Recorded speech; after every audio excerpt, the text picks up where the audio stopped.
Yeah, buddy. Yeah, buddy, we're rocking. It's HeadBangers Ball time. Oh, man, I tell you what. I'm ready for a little Judas Priest. I'm ready for a little Motley Crue. Hey, we got Guns and Roses going to be stopping by here in a little bit. Slash and the boys ready to rock on a massive basis before your very eyes. But let me tell you this right here.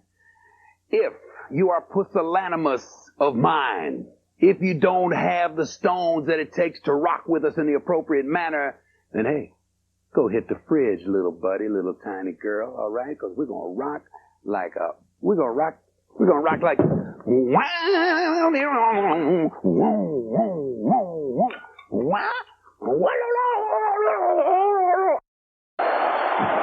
Crue, wild side. I got the women on the stage with those boys. Yeah, I tell you what, I just like to take my chains and just, wow.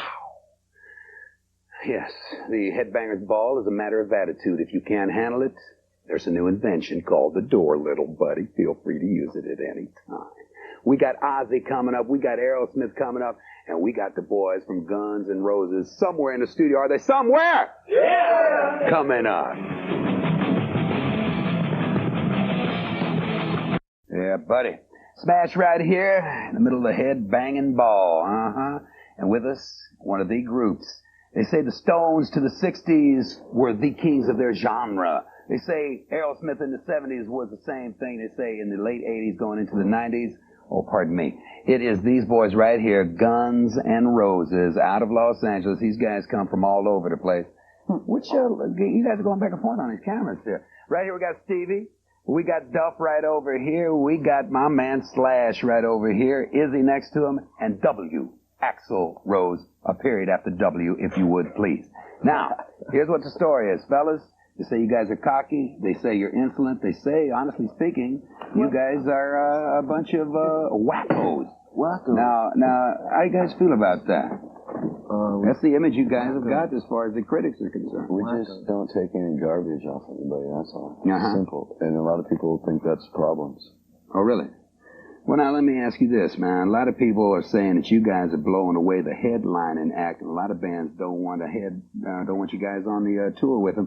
How'd this Motley Crue thing come along, this Motley Crue thing? Oh, we're going out with them in about a week. Well, actually, we're finding out that a lot of the bands, after they've had taken the time to, listen to the record and stuff, we're getting calls from a lot of major bands, that really like the record. But when they've already got an opening act set up, you have to wait till there's an opening to go out there with them.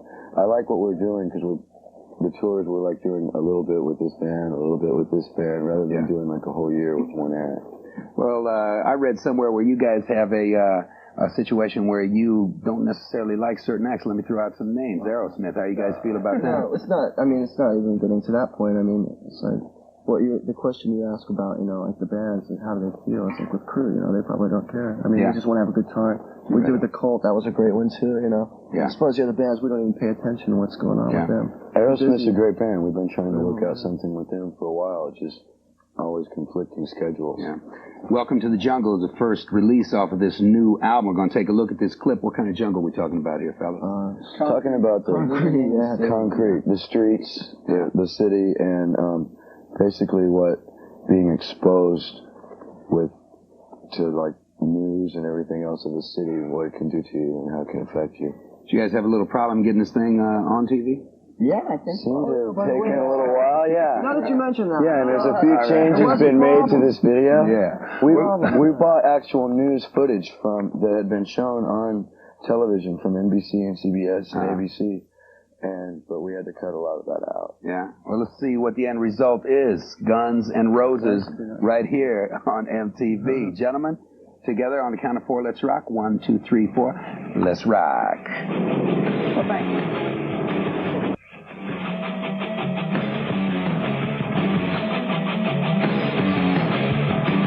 Head banging.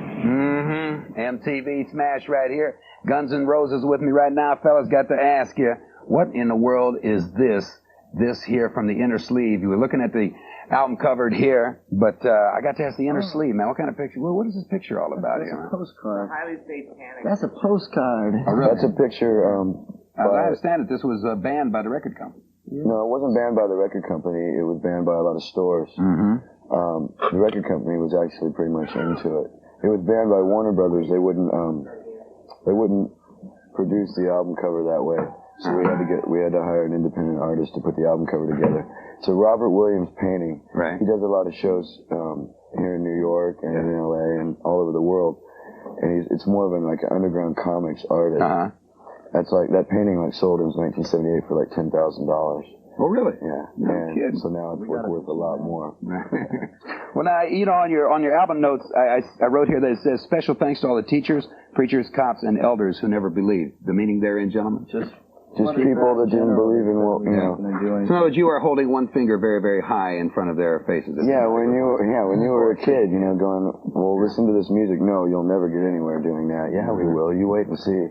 Well, I tell you what, you guys got a good reputation out there on the road, man. I know it was rough the first night out there at the Marquee in England, as I understand it, but you guys are kicking ass right now, huh? Oh, yeah. All the skates have been... Well, you know, I also hear that... Went from the Marquee to the Odeon there. Yeah. But you guys are kicking ass now, man. I mean, all over the place. You just played at the Ritz last night. No. It's last night because Yeah, it's last Saturday. night. Where's your head at?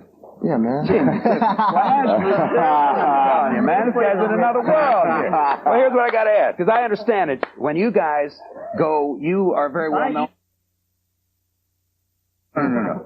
You guys, I understand it, are very well known for your interior decorating capabilities, along with great rock and roll. 5 degrees. And as I understand, you guys have redecorated many a motel room, and I look at this beautiful We break facade we have things here. all the time. Gentlemen, if I gave you 30 seconds, do you think that... Tell these real quick. we got some dates coming up? Go There's some hotels that we're going to be visiting. What motels do we have to look forward to?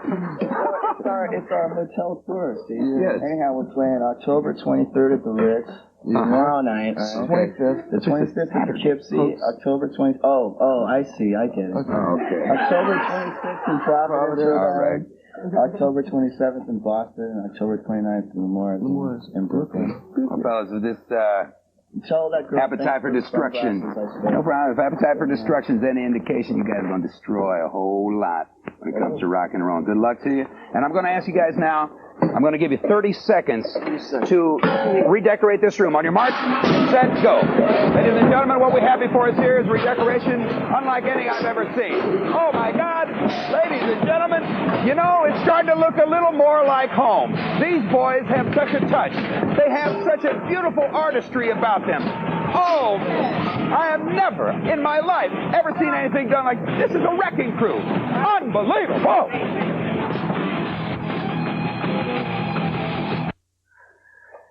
Indeed. To some, this would look like a mess. To others, it would be a thing of beauty. Yeah. Guns N' Roses. Not only can they rock on stage, but they can do some interior decorating, buddy. I look around me and I say, my God, what carnage. However, what beauty. The only casualty, the doll that Joan Jett left here in disgust at one time. My God, you poor thing. Kiss, AC/DC, White Snake. Hey, we got Great White. We got Great White. Lady Red Light. Come on, headbanging. Yeah, buddy, the AC/DC band for those about to rock. And I'll tell you what, those boys were kick-ass from the get-go. I remember seeing them. Hey, I remember seeing them back in the days. Man, it was like I'd never seen a band that loud before. It was magnificent. We got Whitesnake coming up. We got Warlock coming up. Some of that German-style heavy metal. We got some fresh metal coming on the whole rest of the night. So if you're in the head banging, this be the place to bang.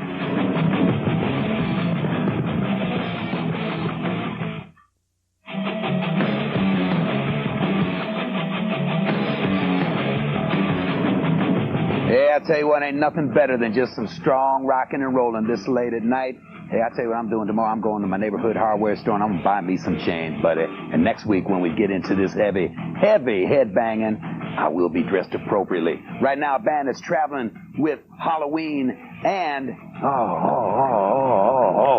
and Armored Saint, the Hell on Wheels tour. Hey, rocking you to hell. Here is Grim Reaper.